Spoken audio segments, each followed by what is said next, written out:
सभी को नमस्ते। गायत्री मंत्र एक साथ। ओम भूर्भुवः स्वः तत्सवितुर्वरेण्यं भर्गो देवस्य धीमहि धियो यो नः प्रचोदयात्। ॐ शान्ताकारं भुजगशयनं पद्मनाभं सुरेशं विश्वाधारं गगनसदृशं मेघवर्णं शुभांगं लक्ष्मीकान्तं कमलनयनं योगिभिर्ध्यानगम्यं वन्दे विष्णुं भवभयहरं सर्वलोकैकनाथम्। ॐ यं ब्रह्मा वरुणेन्द्र रुद्रमरुतः स्तुन्वन्ति दिव्यैस्तवे वेदैः साङ्गपदक्रमोपनिषदैर्गायन्ति यं सामगाः ध्यानावस्थिततद्गतेन मनसा पश्यन्ति यं योगिनो यस्यान्तं न विदुः सुरासुरगणा। देवाय तस्मै नमः, देवाय तस्मै नमः। प्रज्ञा पुष्प परिवार द्वारा संचालित गीता माता ऑनलाइन कक्षा में आप सभी का हार्दिक स्वागत है। अभी तक की कक्षा में हमने 3 अध्यायों का अभ्यास कर लिया है। इसके पश्चात आज से हम 4th अध्याय आरंभ करेंगे, जो कि ज्ञान कर्म संन्यास योग है। इसका हम भाव समझेंगे। इस अध्याय में क्या क्या वर्णित किया गया है और भगवान श्री कृष्ण अर्जुन को किस तरह से उनको समझाते हैं, ये सब विषय हम इससे अभ्यास करेंगे। तो आरंभ करते हैं। आज पहला श्लोक आरंभ होगा। ओम श्री परमात्मने नमः। अथ चतुर्थोऽध्यायः। अब यहाँ से 4th अध्याय आरंभ होता है। और 4th अध्याय का जो पहला ही श्लोक है, जो भगवान श्री कृष्ण कहते हैं अर्जुन को समझाते हुए, इससे पहले उन्होंने ज्ञान और कर्म इन सब की विशेषताओं को बतलाया था। स्थित प्रज्ञ के लक्षण भी हो गए थे। ये पूरी प्रक्रिया भगवान श्री कृष्ण अर्जुन को समझाते हुए कर्म किस तरीके से करना, और मूल निचोड़ यही था कि कर्म का विज्ञान क्या है, कर्म किया कैसे जाता है, कर्म की परंपरा क्या है, कर्म योग है क्या, ये पूरी ज्ञान जो है उन्होंने भगवान श्री कृष्ण ने अर्जुन को बताया। अब उसके बाद कहते हैं इस ज्ञान की प्राचीनता को लेकर के कहते हैं। तो क्या कहते हैं कि इमं विवस्वते योगम, इमं विवस्वते योगम प्रोक्तवान अहम अव्ययम विवस्वान मनवे प्राह मनुऋक्षवाक वे ब्रवीत। तो इसमें क्या है? इमं विवस्वते योगम, यह जो योग है, योग अर्थात ज्ञान है, वह क्या? इमं विवस्वते योगम प्रोक्तवान अहम अव्ययम, अव्ययम योगम इमं अर्थात यह है अव्यय। अव्यय का अर्थ है जो विनाश ना हो, सदा रहने वाला हो।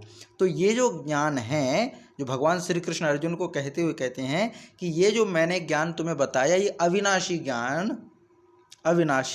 ज्ञान अहम विवस्वते प्रोक्तवान, विवस्वते प्रोक्तवान, विवस्वते अर्थात सूर्य को, प्रोक्तवान माने कहा, अहम अर्थात मैंने, अहम इमं अव्ययम योगम विवस्वते प्रोक्तवान, मैंने प्राचीन काल में यह जो अविनाशी ज्ञान है, अविनाशी ज्ञान जो है, इसको मैंने ही प्राचीन समय में सूर्य से कहा था।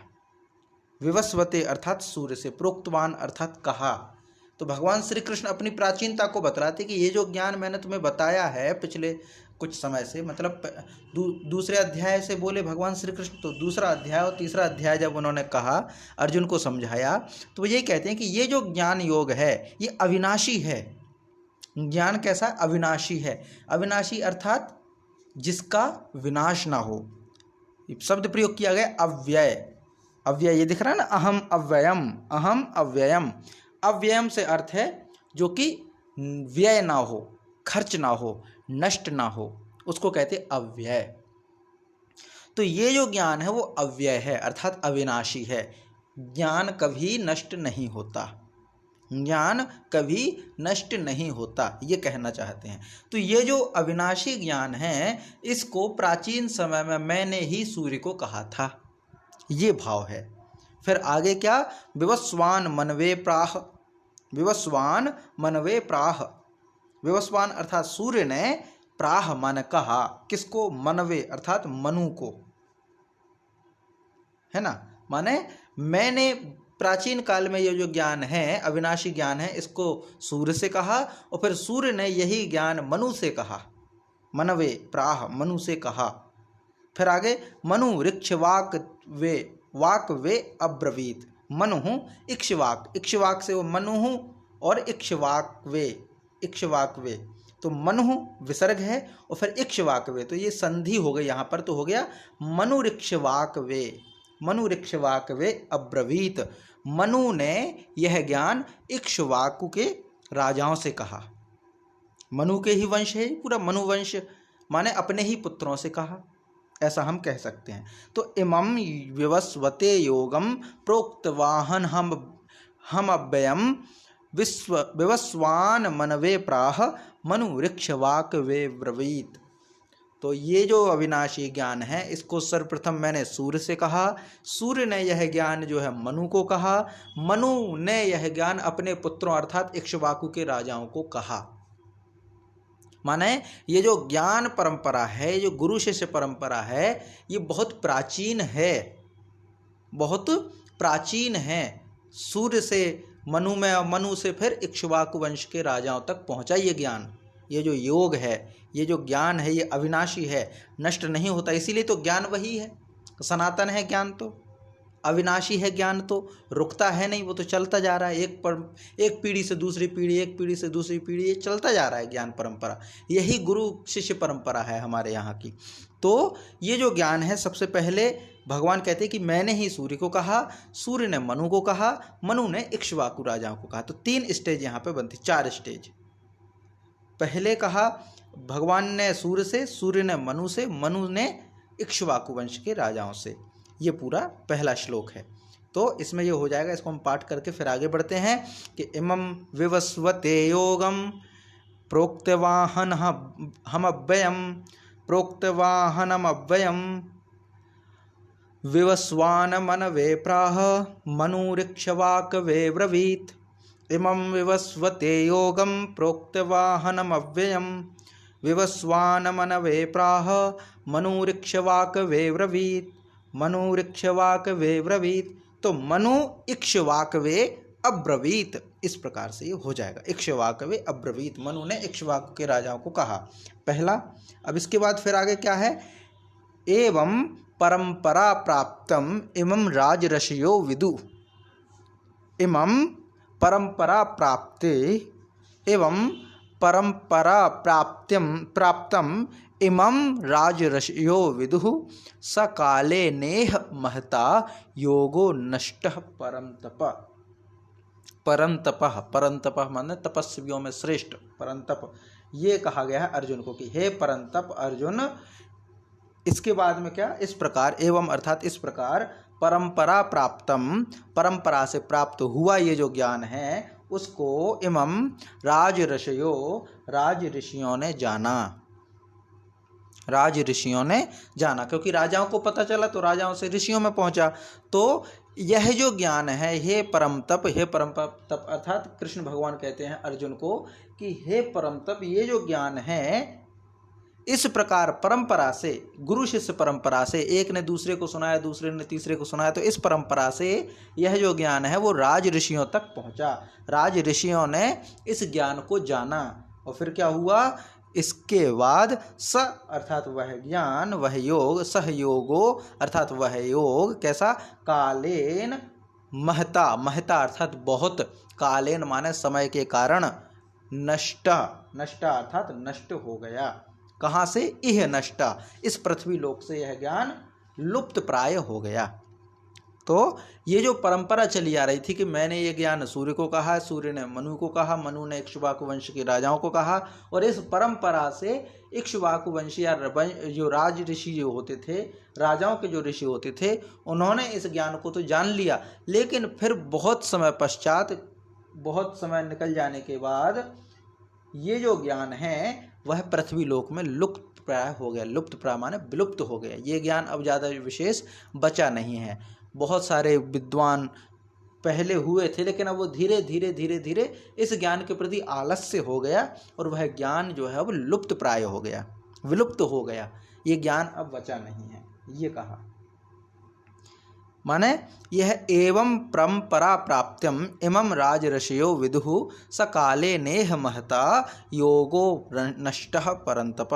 हे परम तप, ये जो परंपरा से प्राप्त जो ज्ञान था, परंपरा से आया है इसलिए राज ऋषियों तक तो पहुंच गया, लेकिन ये जो परंपरा चल रही थी वह काल के कारण, ये जो ज्ञान था वो काल के कारण नष्ट प्राय हो गया इस पृथ्वी लोक पर। अब इस पृथ्वी लोक पर ये ज्ञान जो है वो लुप्त प्राय है। लुप्त प्राय से अभिप्राय, लुप्त प्राय मतलब क्या कि ऐसा नहीं है कि पूरी तरह से नष्ट हो गया ज्ञान। ज्ञान तो है लेकिन बहुत कम मात्रा में, बहुत कम मात्रा में। जिसको मतलब ये ऐसा खोज पाना कि ये ज्ञानी कौन है जो ये सब ज्ञान जानता हो, तो बहुत कम होंगे, एक आध होगा। लेकिन ये नहीं कि होगा नहीं, होगा तो ज्ञानी तो होंगे, ज्ञान तो होगा, लेकिन बहुतायत मात्रा में नहीं होगा।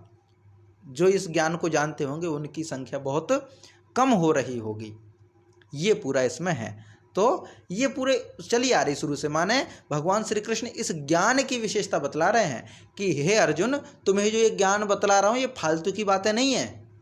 ये इसको हल्के में मत लो, ये ज्ञान को तुम हल्के मत मानो कि ठीक है ज्ञान प्राप्त कर लिया। नहीं, ये बहुत महत्वपूर्ण ज्ञान है, क्योंकि इस ज्ञान को ऐसा नहीं कि आज मैं तुमसे कह रहा हूँ, आज की ये परिस्थिति है इसीलिए मुझे कहना पड़ रहा है। ये ज्ञान तो बहुत पहले से मैं कहता आ रहा हूँ। माने इस ज्ञान के प्रति सजग रहो, इस ज्ञान के प्रति सावधान रहो, ध्यान से सुनो, क्योंकि ये जो ज्ञान है इसकी विशेषता ये है कि बहुत प्राचीन समय से चला आ रहा है। राजा मनुओं ने, मनु के बाद उनके वंशजों ने इस ज्ञान को प्राप्त किया। अर्थात भगवान कृष्ण चाहते हैं कि अर्जुन उनकी बात को ध्यान से सुने, इसीलिए इस ज्ञान की विशेषता बतलाई है। हम भी गीता क्यों पढ़ते हैं? क्योंकि बहुत बड़े महापुरुषों ने इसकी व्याख्या की है, इसका वखान किया है और अपने जीवन को संवारा है, इसीलिए हम इसकी ओर प्रवृत्त हुए हैं। इसीलिए हम इस कर्म को कर पा रहे हैं, इसकी ओर आगे बढ़ रहे हैं कि हम भी तो इस महत्व को जानें। तो जब तक हम किसी चीज़ के महत्व को ना जानते हों तब तक हमारा ये स्वभाव है कि हम उसकी ओर प्रवृत्त नहीं होते। तो अर्जुन के मन में भी शायद ये स्वभाव रहा होगा उस समय। तो भगवान श्री कृष्ण ने ये कहा कि भाई तुम्हें जो ज्ञान मिल रहा है ये मैंने सूर्य को कहा था सबसे पहले, सूर्य ने फिर मनु को कहा, मनु ने फिर अपने पुत्र इक्ष्वाकु वंश के राजाओं को कहा। तो इस परंपरा से जो ज्ञान था वो राज ऋषियों तक पहुंचा, लेकिन अब ये ज्ञान जो है वो लिप्त प्राय हो गया, लुप्त प्राय हो गया। माने अब इसमें कोई ज़्यादा विशेष ज्ञाता लोग नहीं मिलते। एक दो होंगे तो होंगे अपवाद रूप में, पर अब ज़्यादा जगह यह ज्ञान उपलब्ध नहीं हो पाता। अर्थात ये जो ज्ञान है वो आसानी से उपलब्ध नहीं होता। आजकल कोचिंग सेंटर्स में बच्चे तैयारी करते हैं तो वो कुछ नोट्स निकाल के दे दें टीचर और कहें कि ये बहुत स्पेशल नोट्स हैं, इनको बहुत समय से हम बचा के रखें तुम्हारे लिए, इसीलिए ध्यान से पढ़ो इसको। तो बच्चे कंसंट्रेट होकर पढ़ते हैं। वैसे ही ये कहा है अर्जुन विद्यार्थी के रूप में और भगवान श्री कृष्ण गुरु के रूप में है, तो कह रहा है कि ये जो ज्ञान है वो ऐसे ही नहीं, इसको कंसंट्रेट होकर के सुनो। तो ये पूरा यहाँ पे होता है दूसरा। तो दूसरा क्या है कि एवं परंपरा प्राप्तम इमं राजऋषयो विदुः सकाले नेह महता योगो नष्टः परंतप। एवं परंपरा प्राप्तम इमं राजऋषयो विदुः सकाले नेह महता योगो नष्टः परंतप, योगो नष्टः परंतप। हे परम तप, ये जो परंपरा से प्राप्त ज्ञान था वह राज ऋषियों तक पहुंचा और राज ऋषियों के बाद यह ज्ञान जो है इस पृथ्वी लोक में लुप्त प्राय हो गया। तो अब ये प्रश्न उठता है अर्जुन के मन में कि भाई जब ये लुप्त प्राय है, लुप्त प्राय है कि आप खुद कहते हैं कि ये तो अब इस पृथ्वी लोक में ज़्यादा नहीं है, तो फिर मुझे आपकी कृपा ऐसी क्यों प्राप्त हो रही कि मुझे ज्ञान मिल रहा है? भाई ये जो लुप्त प्राय ज्ञान था, अगर कोई टीचर अपने शिष्य को कहे, स्टूडेंट को कहे कि ये लो तुम्हें मैं नोट्स देता हूँ, तो उसके मन में ये तो होगा ही कि भाई मुझे ही क्यों और किसी को क्यों नहीं। तो उत्तर क्या देते हैं, पहले प्रश्न नहीं आने दिया भगवान श्री कृष्ण ने, प्रश्न नहीं आने दिया, बिना प्रश्न अर्जुन प्रश्न करते उससे पहले ही भगवान श्री कृष्ण एक श्लोक के माध्यम से उत्तर देते हैं। क्या कहते हैं कि सा एव अयम मया ते अद्य योगः प्रोक्त पुरातनः, स एव अयम मया तेद्य योगः प्रोक्तः पुरातनः, भक्तोऽसि मे सखा चेति रहस्यम हे तद उत्तमे ही एतत् उत्तमे। तो अब इसका मतलब क्या हुआ कि त्वम मतलब तू, मे भक्तः च सखा असि, तू मेरा भक्त और मेरा मित्र है, प्रिय सखा है। अर्जुन को कहते हैं कि तू मेरा भक्त भी है और मेरा प्रिय सखा भी है। इसीलिए सा एव अयम पुरातन योगः, इसीलिए वही यह पुरातन योग अद्य मया आज मैंने ते प्रोक्तः तुझको कहा है, एतत् उत्तमम रहस्यम यह बड़ा ही गुप्त रहस्य है, बहुत ही गुप्त रहस्य है ये जो बातें बताई हैं। तो मतलब ये 3 श्लोकों में ये स्पष्ट भाव है कि भगवान श्री कृष्ण अर्जुन को ये कह रहे हैं कि भाई मैं गप नहीं मार रहा हूँ, मैं ऐसा नहीं है कि फालतू की बातें बता रहा हूँ, ये बहुत महत्वपूर्ण चीज़ है, बहुत गुप्त रहस्य ज्ञान है, बहुत रहस्य है, हर किसी को प्राप्त नहीं होता, इसके लिए बहुत मेहनत करनी पड़ती, बहुत तपस्या करनी पड़ती, तब जा कर के ये ज्ञान प्राप्त होता है। तू मेरा भक्त है, मेरा सखा है, इसीलिए आज ये पुरातन ज्ञान जो है मैंने तुझसे कहा है, यह बहुत ही रहस्य है, बहुत ही महत्वपूर्ण ज्ञान है, इसको असावधानी से मत सुनो, बहुत सावधानी होकर के सुनो, क्योंकि बहुत सारे शिष्य गुरु की सेवा शुश्रूषा करते हैं तब जाकर के उनको ये ज्ञान उपलब्ध हो पाएगा जो तुम्हें आज मैं कह रहा हूँ।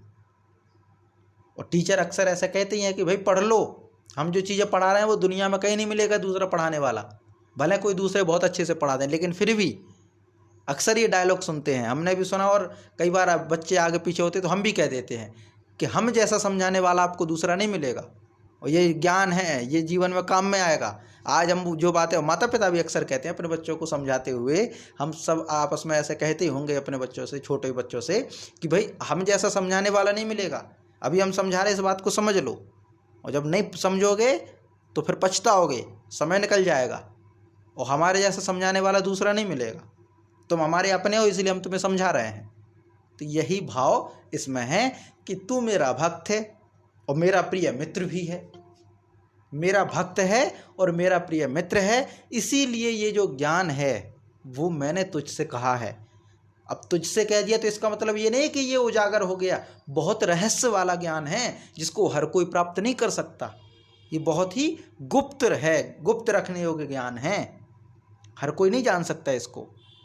तो ये पूरे इसमें है कि तू मेरा भक्त है, प्रिय सखा है, इसीलिए वही पुरातन ज्ञान, कौन सा पुरातन ज्ञान जिसको हम पहले श्लोक में पढ़ चुके, दूसरे श्लोक में पढ़ चुके इस ज्ञान के बारे में, कौन सा ज्ञान, तो जिस ज्ञान को भगवान श्री कृष्ण ने, अर्थात भगवान श्री कृष्ण कहते हैं कि जिस ज्ञान को मैंने सूर्य को बताया, और वही ज्ञान फिर सूर्य ने मनु को बताया, मनु ने फिर इक्ष्वाकु वंश के राजाओं को बताया, और इस ज्ञान परंपरा से वह जो ज्ञान है वह राज ऋषियों तक पहुंचा।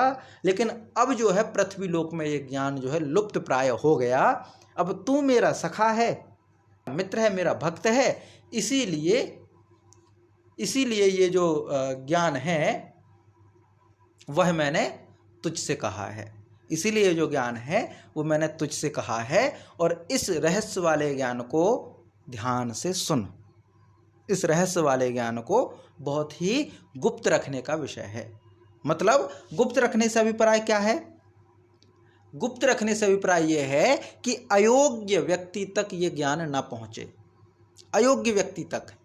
अगर हमारे यहाँ पर ये परंपरा आई होगी कि योग्यता सिद्ध होनी चाहिए कि भाई ये जो ज्ञान है एक लेवल पर पहुँचने पर ही आपको ज्ञान दिया जाएगा, या एक लेवल पार करने के बाद ही आप उस तक पहुँचोगे, वो योग्यता होनी चाहिए। इसीलिए अर्थात वो गुप्त के रूप में ये कहा गया है। और गुप्त कई बार हम ऐसे भी कह देते ना कि कोई चीज़ कोई किसी की कदर नहीं करता तो हम कहते हैं रहस्य है, हम तुम्हें बता रहे हैं इसलिए सुन लो, तो उस पर एक्साइटमेंट ज़्यादा आता है, उस पर हम फोकस ज़्यादा अच्छे से करते हैं, क्योंकि जो चीज़ छुपने योग्य होती है उसी पर हम ध्यान देते हैं। जो चीज़ छुपाने योग्य होती है उसी पर हम ध्यान देते हैं। आजकल यूट्यूब पे चलता है ना, अगर कोई वीडियो में लिखा हो कि ये वीडियो सिर्फ 24 घंटे के लिए अवेलेबल है, 24 घंटे बाद हट जाएगी, और हम पढ़ लें तो और हमारे काम की होगी, तो हम क्या करेंगे, उसको जल्दी देखेंगे और डाउनलोड करने की कोशिश करेंगे। अर्थात ये छुप सकती है, ये हर जगह नहीं मिलेगी। तो वही ये भाव है कि ये जो पुरातन ज्ञान है, ये सबसे पहले सूर्य से कहा, सूर्य ने फिर मनु से कहा, मनु ने इक्ष्वाकु वंश के राजाओं से कहा, और यह ज्ञान परंपरा से राज ऋषियों तक पहुंचा और पृथ्वी पर तो लुप्त हो गया। पर ये जो ज्ञान है वो मैं तुझे बता रहा हूँ क्योंकि तू मेरा मित्र भी है और मेरा भक्त भी है। ये रहस्य वाला ज्ञान है, गुप्त ज्ञान है, ये हर किसी को उपलब्ध नहीं होता। ये पूरा यहाँ तक होता है तीसरा।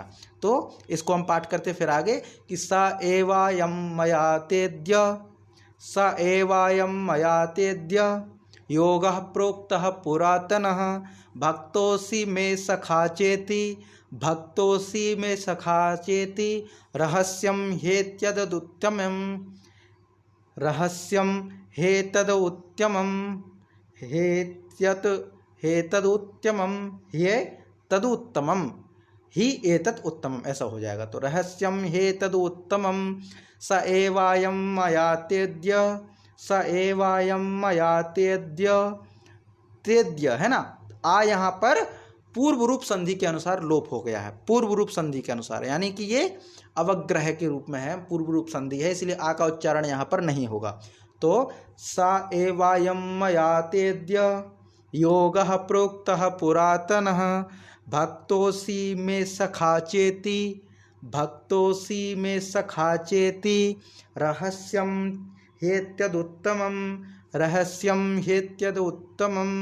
ये तीसरा हो जाएगा कि तू मेरा भक्त है, मेरा प्रिय सखा है, इसीलिए ये जो प्राचीन पुरातन ज्ञान है, योग है, वह आज मैंने तेरे साथ साझा किया, अर्थात तुझसे कहा है, क्योंकि ये बड़ा ही उत्तम और रहस्य वाला ज्ञान है, अर्थात गोपनीय ज्ञान है जो मैंने आपसे या तुझसे कहा है। इस प्रकार से ये तीसरा श्लोक होता है।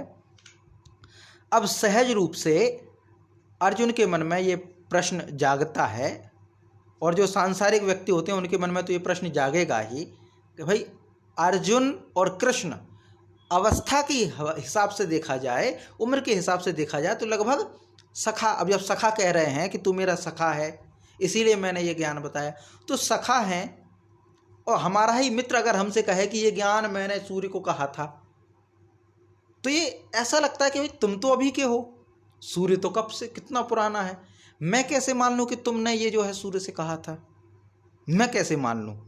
माने अर्जुन तो कृष्ण को यही मान रहा है ना कि ये तो मेरे सखा हैं, मुझसे कुछ साल बड़े होंगे, पर मेरे पिता से तो बड़े नहीं होंगे, पितामह से तो बड़े नहीं होंगे, फिर मैं कैसे मान लूँ कि ये ज्ञान आपने सूर्य को कहा। वही प्रश्न यहाँ पर अर्जुन उवाच में आता है। तो अर्जुन यहाँ पर बोलते हैं अपरम भवतो जन्म, अपरम भवतो जन्म, परम जन्म विवस्वतः, परम जन्म विवस्वतः, कथमेतद् विजानीयाम, कथमेतद् विजानीयाम, त्वमादौ प्रोक्तवानिति, त्वमादौ प्रोक्तवानिति। तो अपरम भवतो जन्म, भवतः जन्म अपरम, अपरम अर्थात अर्वाचीन, अपरम अर्थात बाद का, है ना, परम मतलब पहले का। तो भवतः जन्म अपरम, आपका जन्म तो अभी का है, अपरम है, बाद का है। परम जन्म विवस्वतः, विवस्वतः जन्मम परम, लेकिन सूर्य का जन्म तो बहुत पहले का है। माने आप तो अभी के हो, अर्वाचीन हो, सूर्य तो बहुत प्राचीन है, जब से सृष्टि बनी हुई तब से है, लेकिन आपका जन्म तो अभी है। फिर कथम कैसे, एतत् विजानीयाम यह जाने, कैसे हम ये जाने, त्वम आदौ तुमने ही पहले, प्रोक्तवानिति यह कहा था। हम कैसे जान लें कि सबसे पहले आपने ही सूर्य को ये सब कहा था, क्योंकि सूर्य का जन्म तो बहुत पहले का है, आपका जन्म तो बाद का है, मेरे संग का है आपका जन्म तो, माने आपका जन्म तो बाद का है, सूर्य का जन्म तो पहले का है, सूर्य बहुत पहले से है, आप बाद से हैं, और मनु वंश तो बहुत पहले से है। तो ये मैं कैसे मान लूँ कि सबसे पहले आपने ही कहा था सूर्य को, और फिर सूर्य ने मनु वंश को कहा, मनु को कहा, मनु ने अपने वंश को कहा, और फिर आपको ये ज्ञान कहाँ से मिल गया जब ये लुप्त प्राय था, आपने कैसे जान लिया ये ज्ञान। ये तमाम प्रश्न आते हैं। तो यहाँ पर यही प्रश्न है कि आप तो अभी के हैं, आपका जन्म तो अभी का है, सूर्य तो बहुत पहले से हैं, तो मैं कैसे मान लूँ कि आपने ही ये ज्ञान सबसे पहले सूर्य को दिया था, ये प्रश्न है। तो अपरम भवतो जन्म, अपरम भवतो जन्म परम जन्म विवस्वतः कथमेतद्विजानीयाम्, कथमेतद्विजानीयाम् त्वमादौ प्रोक्तवानिति, त्वमादौ प्रोक्तवानिति अपरं भवतो जन्म परं जन्म विवस्वतः, परं जन्म विवस्वतः कथमेतद्विजानीयाम्, कथमेतद्विजानीयाम् त्वमादौ प्रोक्तवानिति, त्वमादौ प्रोक्तवानिति। हे भगवान श्री कृष्ण, हे केशव, आपका जन्म तो बाद का है, सूर्य का जन्म तो बहुत पहले का है, तो हम ये कैसे जान लें, हम ये कैसे स्वीकार कर लें कि आपने ही सबसे पहले सूर्य को ये ज्ञान दिया था। ये अर्जुन प्रश्न करते हैं। जब अर्जुन का ये प्रश्न होता है तो फिर अर्जुन को भगवान श्री कृष्ण कहते हैं, भगवान उवाच होता है कि बहूनि में व्यतीतानि जन्मानि तव चार्जुन नान्यहं वेद सर्वाणि न त्वं वेत्थत् परम तपः, तान्यहं वेद सर्वाणि, बहूनि में व्यतीतानि जन्मानि तब चार्जुन तान्यहं वेद सर्वाणि न त्वं वेत्थत् परम तपः। तो अब इसमें क्या कहते हैं कि हे परम तप, हे परम तप अर्जुन, मैं मान मेरा, चा तव और तेरा, बहुनी जन्मानि व्यतीतानि, बहुत सारे जन्म हुए और व्यतीत हो गए, बहुत सारे जन्म माने मैं अर्थात मेरे, तब अर्थात तेरे, बहुनी अर्थात बहुत सारे, जन्मानि जन्म, व्यतीतानि हो चुके हैं। अर्थात हे परम तप अर्जुन, मेरे और तेरे बहुत सारे जन्म बहुत पहले हो चुके हैं। अब आगे क्या कहते हैं, तानी अहम वेद सर्वाणि, तानी सर्वाणि जन्मानि, उन सभी जन्मों को अहम वेद मैं जानता हूँ, न त्वं वेत्थत् परम तपः, लेकिन तू नहीं जानता, मैं जानता हूँ। ये है, उन जन्मों के बारे में तू नहीं जानता, मैं जानता हूँ, ये भाव इसमें है।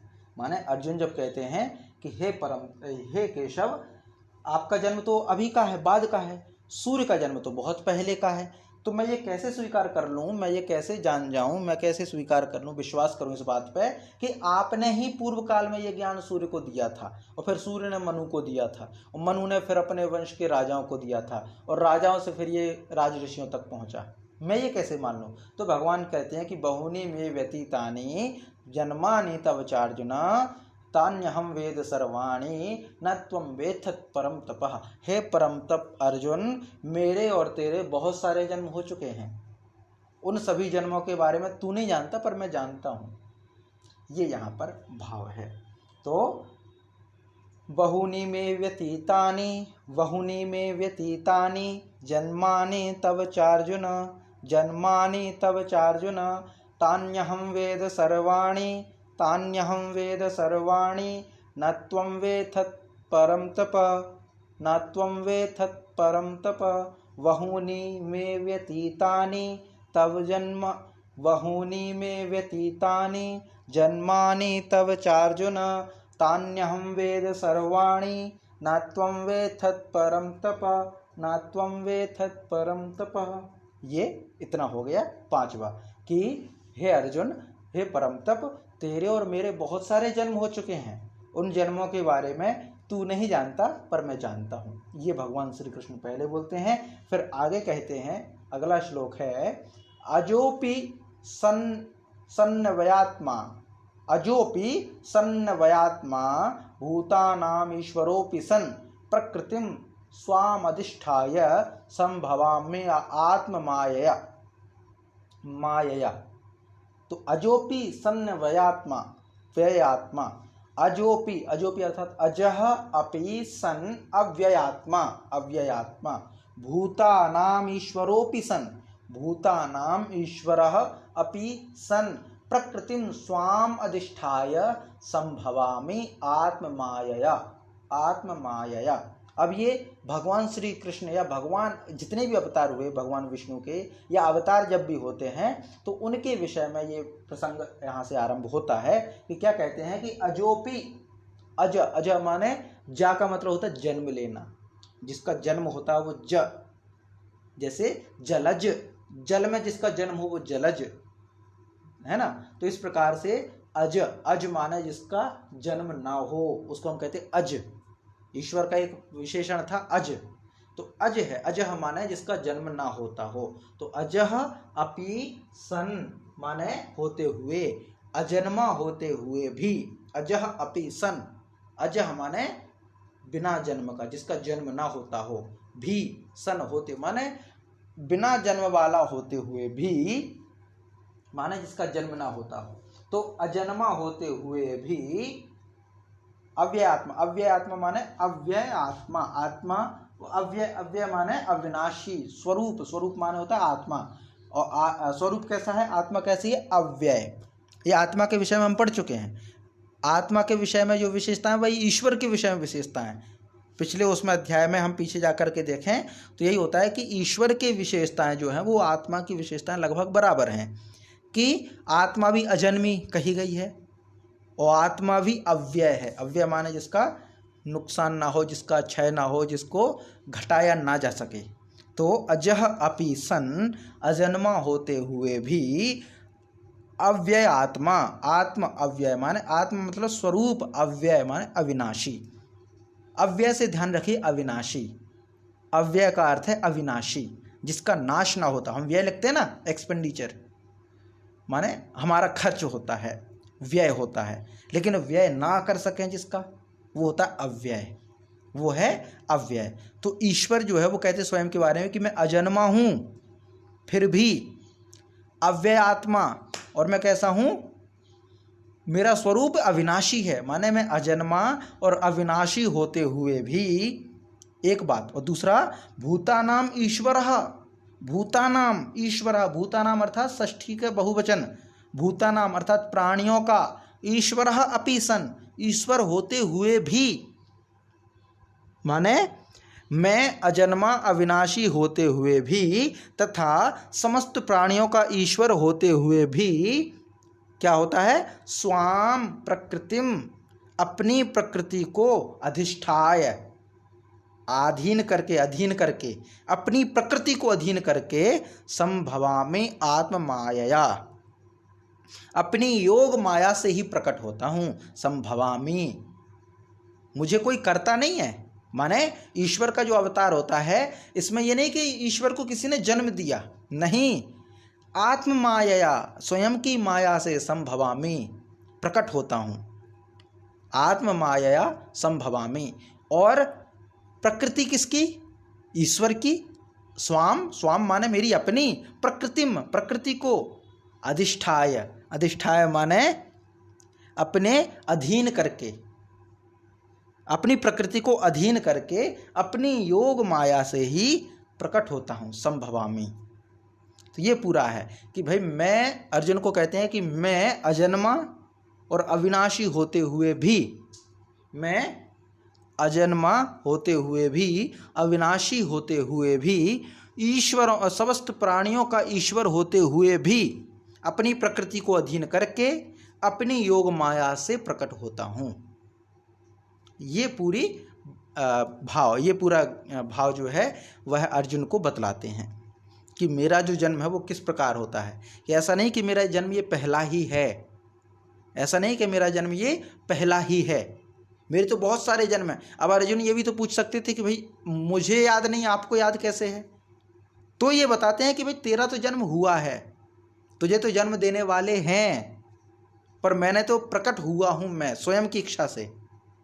अजोपि माने मैं अजन्मा हूँ, मुझे कोई विवश नहीं कर सकता जन्म लेने के लिए। और मैं जो हूँ, मेरा स्वरूप जो है वो अव्यय आत्मा, माने मेरा जो स्वरूप है वो अविनाशी है, और मेरा कोई ईश्वर नहीं है, मेरा कोई ईश्वर नहीं है, मैं ही समस्त प्राणियों का ईश्वर हूँ।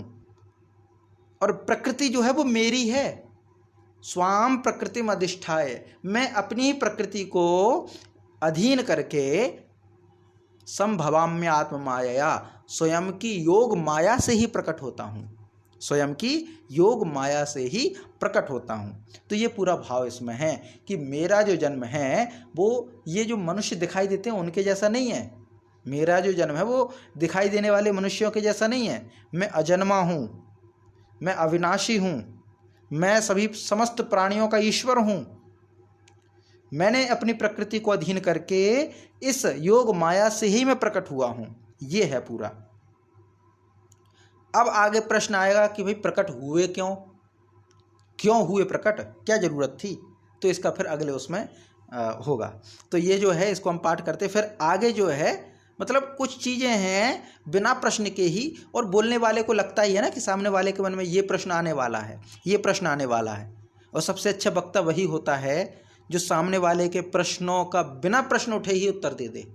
माने ये समझ जाए कि सामने वाले के मन में ये प्रश्न आने वाला है और वो स्वयं ही बिना प्रश्न किए ही उत्तर मिल जाए, वो होता है अच्छा वक्ता। तो इसमें क्या है, भगवान श्री कृष्ण बहुत अच्छे वक्ता हैं, तो वो कहते हैं कुछ प्रश्न पूछे बिना ही उनका उत्तर दे देते हैं। तो ये जो छठवा है इसका यही है कि मैं अजन्मा हूँ, मैं अविनाशी हूँ, मैं सभी समस्त प्राणियों का ईश्वर होने के बावजूद भी मैं स्वयं की प्रकृति को अपने अधीन करके अपनी आत्म माया, अपनी योग माया से प्रकट होता हूँ। तो अजोपि सन व्ययात्मा भूतानाम ईश्वरोपि सन प्रकृतिम स्वामधिष्ठाय संभवाम्यात्म आत्ममायया। अजोपि सन्व्ययात्मा भूतानाम ईश्वरोपि सन् प्रकृतिम स्वामधिष्ठाय संभवाम्यात्ममायया आत्ममायया। ये हो जाएगा छठवा। माने मेरा जन्म अजन्मा, मैं जन्म नहीं लेता, मैं अजन्मा हूँ और मैं अविनाशी हूँ, मैं सभी प्राणियों का ईश्वर हूँ। मैंने स्वयं की प्रकृति को अपने अधीन करके अपनी योग माया से ही प्रकट होता हूँ मैं। तो क्यों होता हूँ प्रकट, क्या जरूरत है प्रकट होने की? तो क्या कहते हैं कि यदा यदा ही धर्मस्य, कब होते हैं जन्म लेते हैं, कब प्रकट होते हैं और क्यों होते हैं, दोनों ही प्रश्नों का उत्तर बताएंगे वो कि समय क्या है और क्यों होते हैं। तो दोनों प्रश्नों का उत्तर दोनों ही श्लोकों में आ जाएगा कि यदा यदा ही धर्मस्य ग्लानिर्भवति भारत अभ्युत्थानम अधर्मस्य तदात्मानं सृजाम्यहम्। ये इतना श्लोक है। फिर दूसरा श्लोक है वो कारण को बतलाता है कि क्यों ये तो समय है। कब? तो कहते यदा यदा ही धर्मस्य, यदा अर्थात जब, तो हे भारत यदा यदा जब जब धर्मस्य धर्म की ग्लानिर्भवति हानि होती है।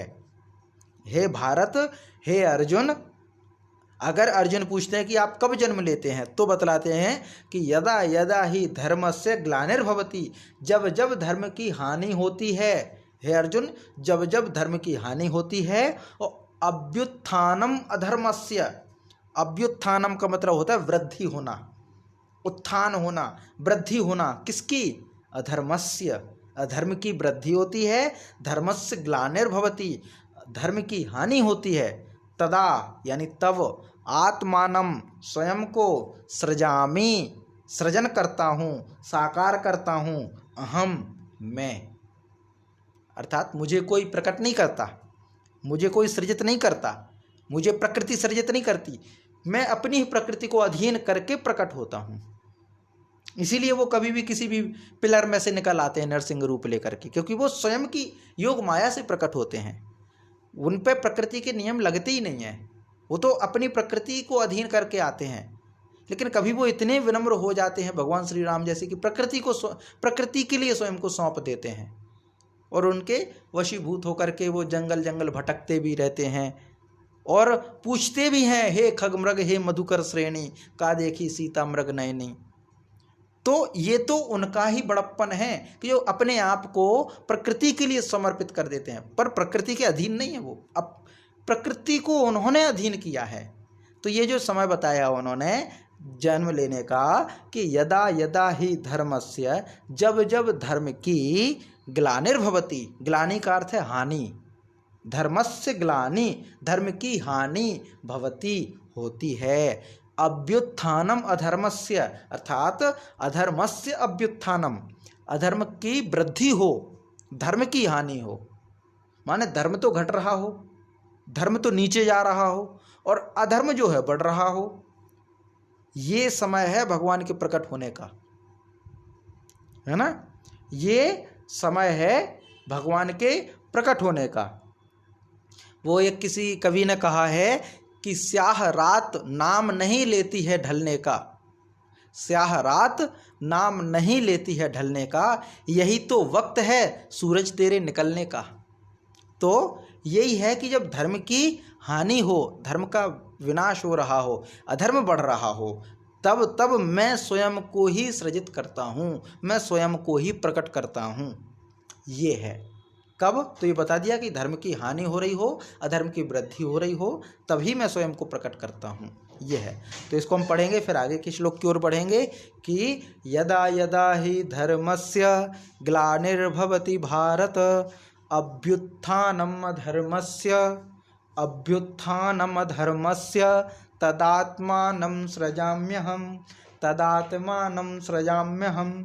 यदा यदा हि धर्मस्य ग्लानिर्भवति भारत, अभ्युत्थानम अधर्मस्य तदात्मानं सृजाम्यहम्। और गीता जी के नाम पे अगर किसी से कहा जाए कि गीता के कोई श्लोक सुनाइए, तो सबसे पहले और सबसे प्रचलित श्लोक यही हैं कि जब जब धर्म की हानि, अधर्म की वृद्धि होगी, तब मैं जन्म लेता हूँ। ये भगवान का आश्वासन है, ये भगवान का आश्वासन है। लेकिन फिर भी हम अधर्म के काम में प्रवृत्त होते हैं, फिर भी हम अधर्म की ही वृद्धि कर रहे होते हैं। तब भी हम ये नहीं सोचते कि हम धर्म के पक्ष में खड़े हो जाएं, हम पांडवों की सेना में खड़े हो जाएं, पता नहीं कब भगवान प्रकट हो जाएं, कब वो तदात्मानं सृजाम्यहम् हो जाए। तो ये आवश्यकता है कि हम धर्म के पक्ष में खड़े रहें। आज कमज़ोर है पर हमारे साथ भगवान है। तो ये है 7वां श्लोक। अब इसके बाद 8वां श्लोक जो होता है वो बतलाते हैं कारण का। ये तो बता दिया कि मैं कब प्रकट होता हूँ, पर मैं क्यों प्रकट होता हूँ, ये प्रश्न बन सकता है कि मैं प्रकट क्यों होता हूँ। तो क्या कहते हैं, भगवान क्यों अवतार लेते हैं कि परित्राणाय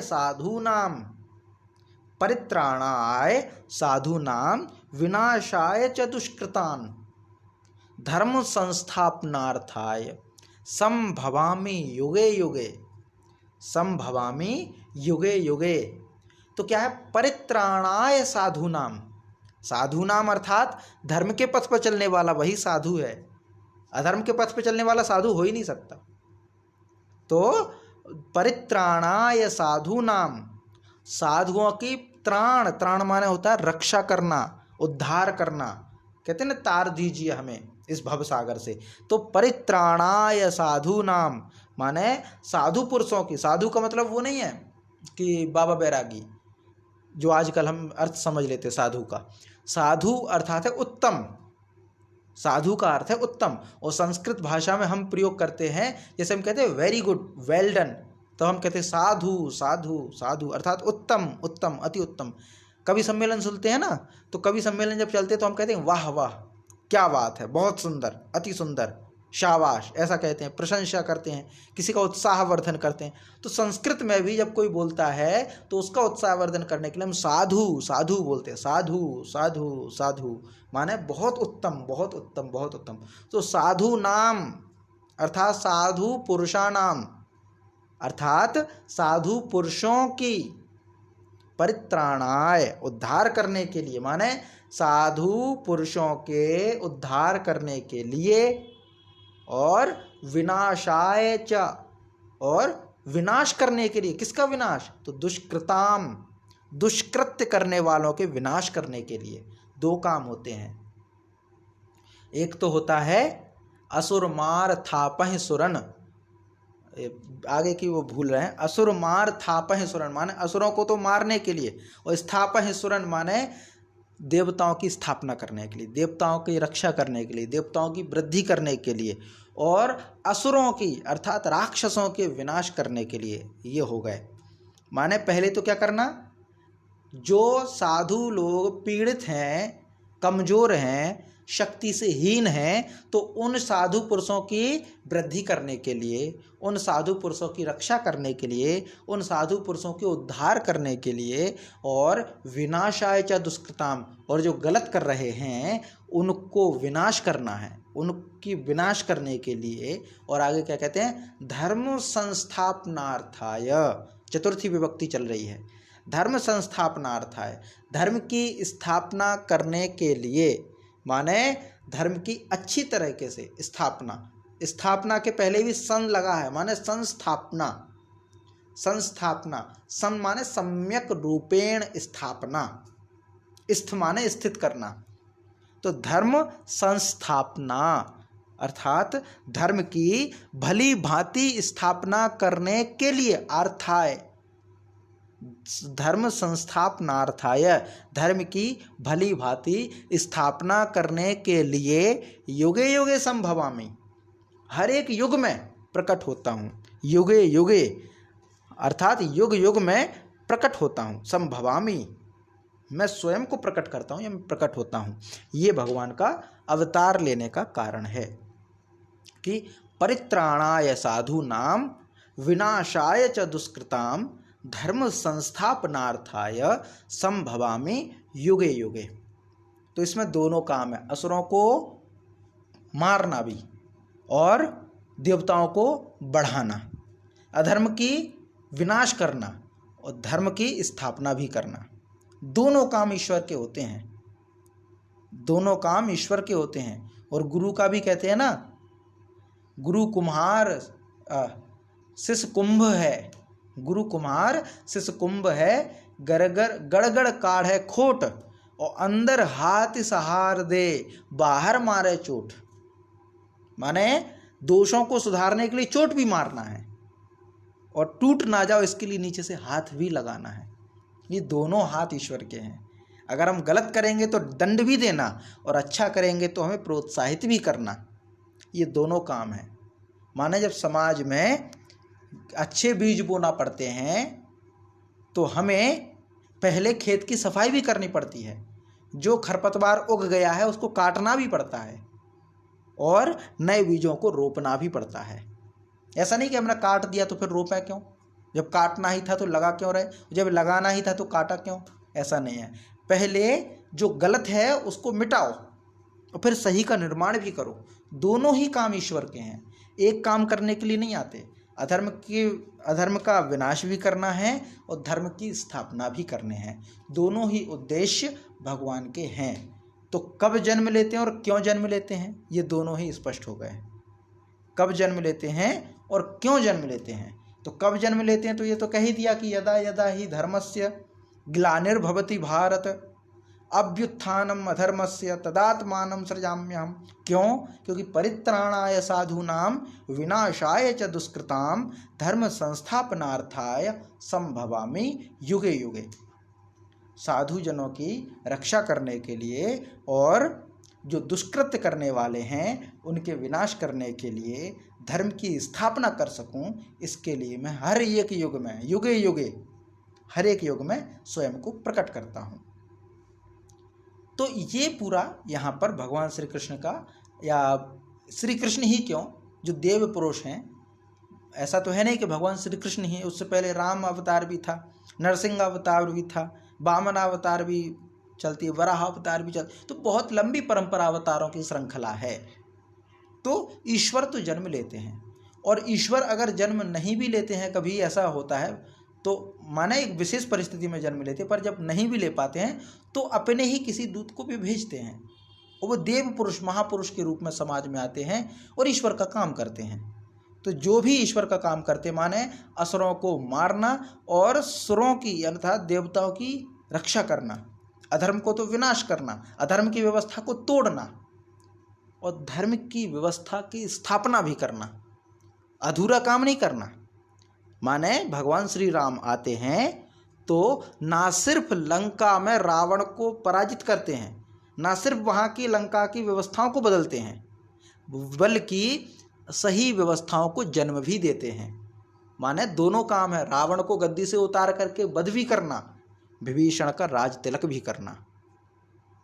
तो सिर्फ गलत को मिटाना नहीं, सही की स्थापना भी करना, माने सिर्फ समस्या को दिखाना नहीं, समस्या का सॉल्यूशन भी देना, जो प्रॉब्लम है उसका सॉल्यूशन करके देना। तो ये ईश्वर के अवतारित होने का, ईश्वर का अवतार लेने की जो परंपरा है उसका बहुत बड़ा कारण और समय है। तो ये दोनों श्लोक होते हैं। आज का जो पाठ्यक्रम, आज का जो अभ्यास है, हम इसको यहीं तक विराम देते हैं और शेष बचा हुआ जो पाठ्यक्रम है इसको हम कल करेंगे। अभी इतने में आपके कोई प्रश्न हो, कोई संदेह हो, कोई विचार हो तो आप रख सकते हैं। शेष कक्षा हम कल करेंगे।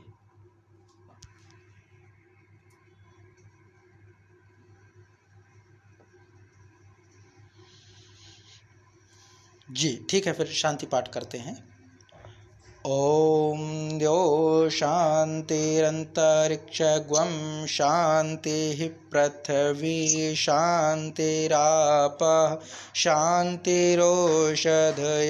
शांति वनस्पतयः शांतिर्विश्वे देवाः शांतिर्ब्रह्म शांति सर्वगं शांति शांतिरेव शांति सामा शांतिरेधि। ओम शांति शांति शांति। सर्वारिष्टेषु शांतिर्भवतु। जी सभी को नमस्ते।